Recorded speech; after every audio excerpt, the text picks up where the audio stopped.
Hey everybody, just doing some work here, but I want to say this. The willingness of Oaklanders, the police, news, people reporting on Oakland who really are more San Francisco than Oakland by far, to just point at gangs because the Oakland police said there was gang violence without asking any questions is absolutely shameful. In the days when we had the Gang Prevention Task Force that was established by John Russo when he was city attorney, we knew the names of gangs regardless of the location. And we knew the players in those gangs. But today, to just say it's a gang, it just reeks of all kinds of just simple memes of a keyword.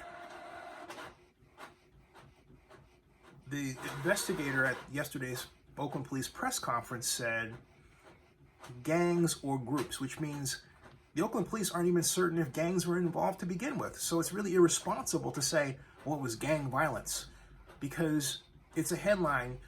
What bothers me is how this obviously quite different event is force-fed into this common trope of terms that we're used to seeing in the news, rather than ask such questions like, hey, was this staged to create viral videos?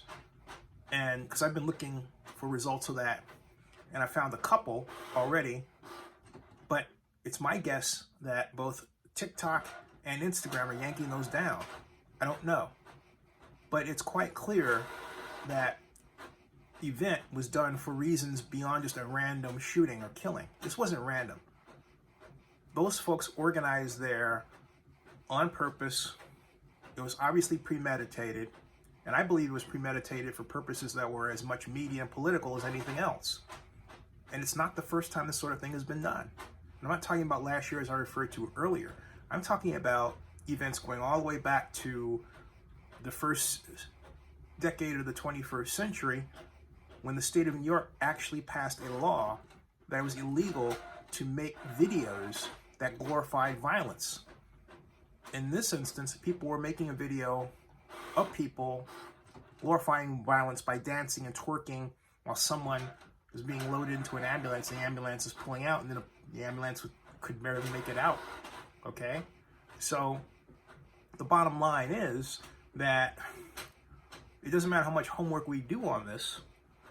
The simple fact of the matter is we have to keep doing more homework on it, on what happened, and reach for new solutions. We don't have a law to prohibit people from such activities. We don't. Oakland is completely out to lunch when it comes to how the internet is used to advance a message by staging an event. We don't say that, hey, you know what? You can't do that. Something that incites violence for a political purpose used through the internet and staged in Oakland should be against the law. It should be straight up against the law, because when it is, you can act a whole staff of people to investigate what happened in that instance in a different way. Right now, Oakland Police Department is not equipped to think like that, but it needs to be. This is the 21st century, not the 20th. You cannot solve the problems with the 20th. You cannot solve 20th century. You cannot solve 21st century problems with a 20th century approach. All right, let me go back and check you on this. Subscribe to Zenny62 and bookmark oaklandnewsnow.com.